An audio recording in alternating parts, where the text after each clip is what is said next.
Hello students, कैसे हो आप सभी। आई होप कि सभी अच्छे होंगे, हेल्दी होंगे एंड फिट होंगे। मैं भूपेंद्र सिंह बिष्ट एक बार फिर से आप सभी का स्वागत करता हूं आपके अपने YouTube channel the scholars house में। तो सभी स्टूडेंट्स तैयार हो जाइए, क्योंकि यहां पर हमारी केस स्टडीज चल रही है और 2 केस स्टडीज हमने ऑलरेडी डिस्कस कर ली हैं अर्थमेटिक प्रोग्रेशन की। तो आज केस स्टडी नंबर 3 आने वाली है आपके सामने, आप देख सकते हैं। और ये हमारा chapter linear equation in 2 variable से होगी। तो सभी तैयार रहिए भाई केस स्टडीज को पढ़ने के लिए। अगर आपको और भी ज्यादा केस स्टडीज पढ़नी है तो प्रीवियस ईयर मैंने बहुत सारी केस स्टडीज आपको करवा रखी है, उसकी लिंक नीचे डिस्क्रिप्शन बॉक्स में आपको मिल जाएगी, आप चेक कर सकते हैं।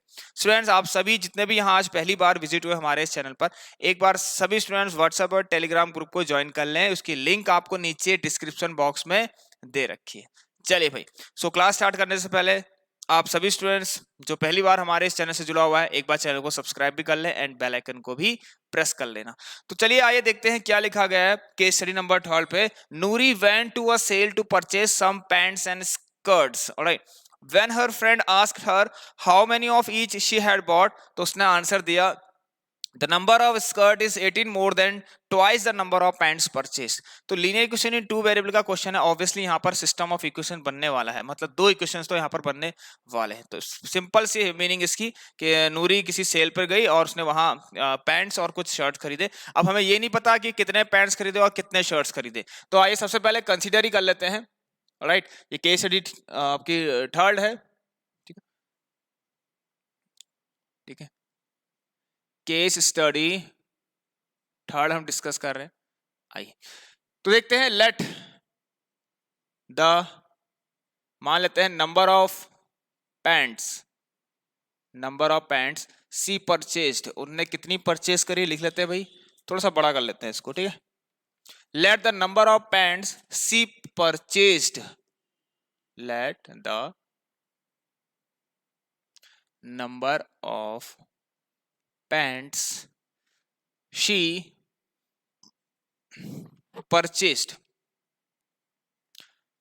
अच्छा कितनी मान लेते हैं, चलिए x मान लेते हैं, ठीक है। आ जाइए, x मान लेते हैं, इसने x पैंट्स परचेज करी। एंड मान लेते हैं late the number of skirts she purchased y मान लेते हैं। अब आ जाइए स्टूडेंट, देखिए कंडीशन की तरफ जाना पड़ेगा हमें, ठीक है। तो कंडीशन में क्या लिखा गया है, अच्छा तो यहाँ पर उसने आंसर किया अपने फ्रेंड को, ठीक है। किसी फ्रेंड ने पूछा कि आपने कितनी स्कर्ट और कितनी पैंट्स परचेज कर रखी है, तो नूरी ने आंसर किया, नूरी ने अपने फ्रेंड को बोला कि यहाँ पर कुछ इस वे में बोला, आप देख सकते हैं। थोड़ा सा उसको बड़ा कर लेते हैं, एक्चुअली मुझे नहीं दिख रहा है, आपको क्लियर दिख रहा होगा, ठीक है, क्योंकि मैं आपको लैपटॉप से यहाँ पर पढ़ा रहा हूँ। सो वेट फॉर अ मिनट। आइए, सो देखिए क्या लिखा गया है। हाँ, the number of skirt is 18 more than twice the number of pant purchase. अच्छा, तो नंबर ऑफ स्कर्ट, देखिए स्टूडेंट सबसे इंपॉर्टेंट चीज रहती है इसमें, कोई चीज ज्यादा हो रही है या कम हो रही है तो किसी ना किसी के रिस्पेक्ट में होगी, राइट। ये आपको ध्यान रखना है, कोई चीज अगर ज्यादा हो रही है या कम हो रही है तो वो किसी ना किसी के रिस्पेक्ट में जरूर होगी, राइट। तो यहाँ पर क्या लिखा गया कि नंबर ऑफ स्कर्ट, तो बात हो रही है स्कर्ट्स की। तो अभी हम देखिए स्कर्ट्स की बात हो रही है कि जो जो स्कर्ट की बात हो रही है y बराबर, ठीक है, y बराबर क्या, ध्यान सुनना कि नंबर ऑफ स्कर्ट कितने परचेज हुए। देखिए नंबर ऑफ स्कर्ट इज 18 मोर, अब 18 मोर आप कर दीजिए, बट 18 मोर, देखिए students number of skirt she purchase is 18 more, तो 18 मोर का मतलब प्लस 18, ठीक है। 18 मोर मतलब प्लस 18 हमने कर दिया है। अब ये 18 ज्यादा किससे हो रहा है, ये यहां से पता चल जाएगा हमें। 18 more than twice the number of pants purchase, तो देखिए twice the number of pants purchase, ठीक है। तो इक्वेशन तैयार हो चुकी है, राइट। चलिए अब एक काम कर लेते हैं, आप सभी को पता है क्या करते हैं, यहाँ पर हम इसको स्टैंडर्ड फॉर्म में जरूर रख लेते हैं, ठीक है। इनके स्टैंडर्ड फॉर्म जो होती है लीनियर इक्वेशन इन 2 वेरिएबल की, वो क्या होती है, a1x plus b1y plus c1 equal to 0। तो एक काम कर लेते हैं स्टूडेंट, इसको यहाँ ले आते हैं, तो ये आ गया 2x minus y plus 18 is equal to 0, sorry यहाँ तो 0 हो गया, तो ये आ गया हमारा 2x minus y plus 18 is equal to 0। चलिए समझ में आ गया। अब आइए नेक्स्ट, इसने कंडीशन और बता दी यहाँ पर कि also the number of skirt is 20 less then 4 times the number of pants purchase. एक कंडीशन और बता दी, तो कंडीशन की तरफ जा रहे हैं हम। ये कंडीशन फर्स्ट थी, राइट। वैसे आपकी केस स्टडी है, लेकिन फिर भी मैं आपको लिखा दे रहा हूँ, क्या पता है क्वेश्चन ही आपका आ जाए पूरा का पूरा, ठीक है, केस स्टडी में ना आए क्या पता, ठीक। तो इसीलिए प्रिपेयर हमें रहना है पहले से ही। Also the number of skirt is 20 less than, अभी भी नंबर ऑफ स्कर्ट्स की बात हो रही है, तो कंडीशन सेकंड में क्या लिखा गया है भाई, कंडीशन सेकंड में लिखा गया है जो नंबर ऑफ स्कर्ट्स है बेटा, इसी की बात हो रही है, वो कितना है इस बार 20 लेस है, तो आप 20 लेस कर दीजिए। और 20 लेस किससे है बेटा, नंबर ऑफ पैंट्स परचेज, जितनी पैंट परचेस करिए उसके 4 टाइम्स से, उसके 4 टाइम्स से, तो पैंट कितनी परचेस करेगी x, और इसके 4 टाइम्स से, तो y is equal to 4x minus 20, ये हमारा क्लियर हो गया। इसको यहाँ भेज दीजिए बस, 0 is equal to 4x minus y minus का 20। तो यहां से अगर इक्वेशन तैयार करनी है तो 4x minus y minus 20 equal to 0। अब जो पहला क्वेश्चन है उसने उसमें लिखा है represent the above situation algebraically, इसको रिप्रेजेंट करिए, तो मतलब वो कह रहा है कि आप इक्वेशन बना के दिखाइए बस, ठीक है। तो इक्वेशन बना के दिखाइए कह रहा है, तो पहले क्वेश्चन का आंसर हमें मिल चुका है। चलिए I am going to rough this upper part, ठीक है। आई होप आप लोग अच्छे से इसको समझ गए होंगे, अंडरस्टूड, यस। आइए तो देखिए पहला जो इक्वेशन हमारी ये मैंने कर दिया, अलजेब्रिकली रिप्रेजेंट करने का मतलब ये होता है, ये मैंने कर दिया, ठीक है। और दोनों को साथ रख देते हैं, सिस्टम ऑफ इक्वेशन है क्योंकि हमारी 20 इज इक्वल टू 0, ये देखिए स्टूडेंट, तो हमने पहले क्वेश्चन का आंसर निकाल दिया है।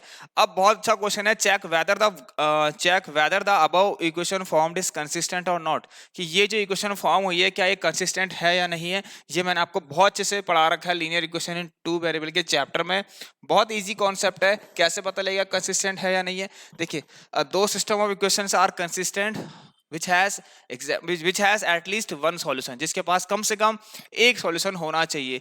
अब बात यह है कि सॉल्यूशन के बारे में हमें कैसे पता लगेगा, ठीक है, कि इसके पास कम से कम एक सॉल्यूशन है या नहीं। एक तो पता लग जाएगा कि हम इसका सॉल्यूशन फाइंड करेंगे, मतलब इन इक्वेशन को सॉल्व करेंगे, सॉल्यूशन मिल जाएगा। दूसरा तरीका क्या था, रेशियोज को कंपेयर करके, मैंने आपको बताया था।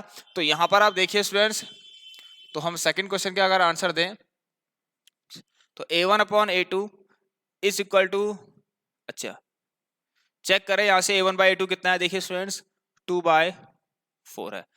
b1 बाई b2 कितना है, यहां पर से माइनस का 1 अपॉन माइनस का 1, क्लियर है। चलिए भाई तो देख लीजिए बहुत सिंपल है। और जो c1 बाई c2 है यहाँ पर वो कितना है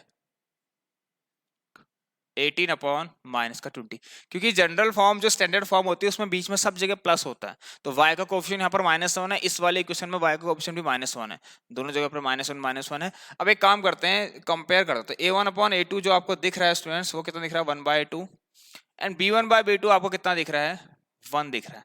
तो यहां से दिख रहा है कि यार कि a1 बाई a2 तो b1 बाई b2 इक्वल है ही नहीं, ठीक है।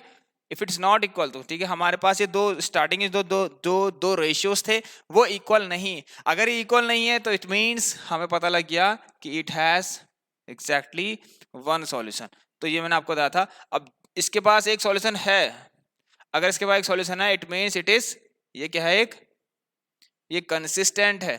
तो चलिए भाई, तो एग्जैक्टली एक सॉल्यूशन तो है ना, मैंने कहा एटलीस्ट वन सॉल्यूशन होना चाहिए, तो एक सॉल्यूशन तो है यहाँ पर, ठीक है। इस तरह के रेशियो जब मिलते हैं आपको जो नॉट इक्वल टू होते हैं, ठीक है, a1 by a2 not equal to b1 by b2 मिलेगा, तो it means exactly one solution, right, या फिर यूनिक सॉल्यूशन भी कह सकते हैं। और ऐसे सिस्टम ऑफ इक्वेशन को हम क्या कहते हैं, कंसिस्टेंट सिस्टम ऑफ इक्वेशन कहते हैं। I hope you all are getting my points clearly. तो अब बढ़ते हैं, हाँ तो दूसरे क्वेश्चन का आंसर मिल गया, तो भाई कंसिस्टेंट है, ठीक है, यहाँ पर मैं लिख दिया, वैसे देख सकते हैं कंसिस्टेंट है। थर्ड की अगर बात करें, थर्ड में क्या लिखा गया है चेक करते हैं। थर्ड में लिखा गया find how many pants and skirts Noori bought, ये तो इंपॉर्टेंट क्वेश्चन था, ठीक है। तो चलिए अब इसको करने के लिए तो हमें कुछ ना कुछ यूज करना पड़ेगा। We have 2 methods to eliminate, हमारे पास एक सब्स्टिट्यूशन मेथड होता है, वैसे आपको पता ही होगा, और एक एलिमिनेशन मेथड भी होता है, उससे हम यूज करके एक्स और वाई को निकालने की कोशिश करते हैं। आइए सो यहां पर निकालते हैं। सो यूजिंग एलिमिनेशन, भाई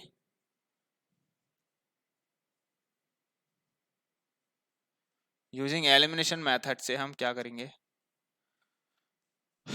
देखिए students 2x minus y constant part को इधर भेज देते हैं माइनस का 18, और 4x minus y is equal to 20 solve करना है। तो देखिए स्टूडेंट्स ये कैसे पता लगता है, देख ध्यान से रखना, माइनस वाई और माइनस वाई आपको दिख रहे हैं, सेम वेरिएबल्स दिख रहे हैं, अरे वो तो दिख ही नहीं रहे यहाँ पर, थोड़ा सा इसको साइड कर देते हैं।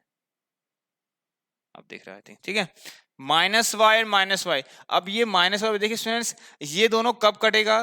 क्या जब इनके बीच में प्लस का साइन आएगा तो ये कट जाएंगे? क्या नहीं कटेंगे, मतलब इनके बीच में अगर माइनस का साइन आ गया तभी ये माइनस वाई और माइनस वाई कट सकते हैं। तो इट मीन्स हमें इनको सब्ट्रैक्ट करना पड़ेगा, ठीक है, हमें इनको सब्ट्रैक्ट करना पड़ेगा। मैं एक काम करता हूँ, यहाँ पर 1 लिख देता हूँ, यहाँ पर 2 लिख देता हूँ, राइट। तो इसको मैं दोबारा से लिखता हूँ। सेकंड वाले का आंसर मिल गया ना आपको। चलिए अब मैं आपको थर्ड वाले का आंसर दे रहा हूं, तो मैं इसको भी रफ कर देता हूं। देखिए, तो थर्ड वाले का जो आंसर है वो कैसे होगा? सब्ट्रैक्ट, सब्ट्रैक्ट इक्वेशन, कुछ भी कर लीजिए, इक्वेशन फर्स्ट को सब्ट्रैक्ट करिए फ्रॉम सेकंड से, भाई सेकंड से सब्ट्रैक्ट करिए। तो चलिए पहले यार लिखते हैं, इसका मतलब 4x minus y is equal to 20। अच्छा चलिए सर, मैंने एक काम किया है यहाँ पर, आप इसको मैंने सीधे यहाँ लिख दिया है, ठीक है। आई होप कि आप समझ गए होंगे। आप कोई दो और इक्वेशन बनाना जिसमें कांस्टेंट पार्ट इधर हो, ठीक है, कोई दो और इक्वेशंस बनाना जिसमें कांस्टेंट पार्ट इधर हो, और लिख देना अपने हिसाब से कि इसको इससे सेपरेट करना है करके। ऑलराइट, आई होप समझ गए होंगे। चलिए, तो 2x minus y is equal to minus का 18, ठीक है। तो देखिए, अगर सब्ट्रैक्ट करना है, अगर सब्ट्रैक्ट करना है स्टूडेंट्स तो क्या होगा? अगर सब्ट्रैक्ट करना है तो इट मीन्स क्या होगा? हाँ, सबसे नीचे जो भी इक्वेशन आपको दिख रही है इसके साइन चेंज करने पड़ेंगे आपको, ये मैंने आपको बताया था जी। अब क्या करना है भाई? जो साइन पहले थे नीचे वाली इक्वेशन में, हर एक टर्म के पास जो भी साइन थे उसे आप इग्नोर कर दीजिए। अब इन वाले साइन को लेते हुए चलना, तो प्लस माइनस माइनस, ये 2x आ गया, ठीक है, plus plus plus minus plus minus ये कट गए, ठीक है, प्लस प्लस प्लस ये आ गया 38। तो x की वैल्यू कितनी आ गई यहाँ से? 38/2 19। तो भाई x हमने क्या लिया था? Any idea? पैंट्स ली थी आई थिंक, ठीक है, number of pants purchase I think x ली थी। चलिए, आपको देख ही लिया होगा आपने। तो x 19 आ गया, तो x की वैल्यू 19 यहाँ रख दीजिए, ठीक है, माइनस का 18, सॉरी, x कितना आया? 19 आया, 38 सॉरी, ठीक है, x की वैल्यू 19 आ गई, तो 2 into 19 minus y is equal to minus का 18। तो चेक कर लेते हैं, 38 आ गया minus y is equal to minus 18 plus 38, और ये आ गया आपका कितना आया स्टूडेंट्स? ये आपका माइनस में कैसे आ रहा है? माइनस में नहीं आना चाहिए इसको, सॉरी सॉरी सॉरी सॉरी, 38, ये तो यहाँ जाके माइनस का हो जाएगा ना। चलिए, राइट, यहाँ जाके माइनस का हो जाएगा स्टूडेंट्स, ये 938 ये प्लस का है, यहाँ जाके माइनस का हो जाएगा, तो 8 8 16 तो 56। तो भैया y की वैल्यू यहाँ से आपको मिल रही है 56 मिल रही है, तो इसका मतलब 56 स्कर्ट्स उसने खरीदी होंगी, सो y 56 है, ठीक है, और x कितना है आपका? 19 है, ठीक है। मैं अभी भूल चुका हूँ कि हमने क्या लिया था x को, तो आई थिंक हमने क्या लिया था? x को पैंट से ली थी, तो पैंट्स 19 हो गई और स्कर्ट्स कितना हो गए? 56 ने परचेस करी है। चलिए, तो आई होप क्लियर हो गया होगा। तो लास्ट क्वेश्चन देखिए स्टूडेंट्स, केस स्टडी में ऐसा हो सकता है कि 3 क्वेश्चन आ जाए और फोर्थ जो क्वेश्चन है वो और पे आ जाए। So what does above equation showing graphically? अगर ग्राफिकली जो अबव इक्वेशंस हैं बेटा, वो ग्राफिकली क्या शो करेंगे? इसका मतलब ये होता है, ग्राफिकली से मतलब ये होता है कि उनकी लाइंस, इन इक्वेशन की जो लाइंस हैं वो किस तरीके से आपको दिखेंगी, कैसे, किस तरह से उनका रिप्रेजेंटेशन होगा। सो इसका मतलब ये हो गया स्टूडेंट, ये मैंने आपको बताया था, अगर सब बताया है मैंने आप लोगों को, अगर a1/a2 is not equal to b1/b2 होता है, ठीक है, तो ये कंसिस्टेंट होता है, एग्जैक्टली वन सॉल्यूशन होता है, और कैसी लाइंस मिलती हैं? इंटरसेक्टिंग लाइंस मिलती हैं, ठीक है ना, the lines we get is intersecting line. तो हमें इसमें क्या मिलेगा स्टूडेंट्स? ग्राफिकल रिप्रेजेंटेशन कैसा होगा? इंटरसेक्टिंग लाइंस हमें मिलने वाली है, लाइन इंटरसेक्ट करेंगे तभी तो एक कॉमन सॉल्यूशन आपको मिलने वाला है ना। चलिए, तो आई होप ये जो 4 क्वेश्चन है आपको, इसके जो 4 के 4 पार्ट है क्लियर हो गए होंगे, और इसे अच्छे से आप लोग देख लीजिए एक बार, ठीक है। चलिए, तो भाई ये हमारी केस स्टडी नंबर 3 हो चुकी है, और बहुत फटाफट हम केस स्टडी डिस्कस कर रहे हैं आजकल, जिससे कि आपको पढ़ने में थोड़ी सी आसानी हो, जल्दी जल्दी आप सब चीज कर लें, राइट। अगर आपको कोई प्रॉब्लम हुई हो, कुछ भी डाउट हुआ हो, तो एक बार हमसे जरूर पूछिए, यहाँ पर एक नंबर दे रखा है, इस पर आप टेक्स्ट कर सकते हैं, राइट। चलिए, तो भाई क्लास को एंड करते हैं और मिलते हैं आप लोगों से अब नेक्स्ट क्लास में। तब तक के लिए आप स्टूडेंट्स ख्याल रखिए अपना, take care and good bye.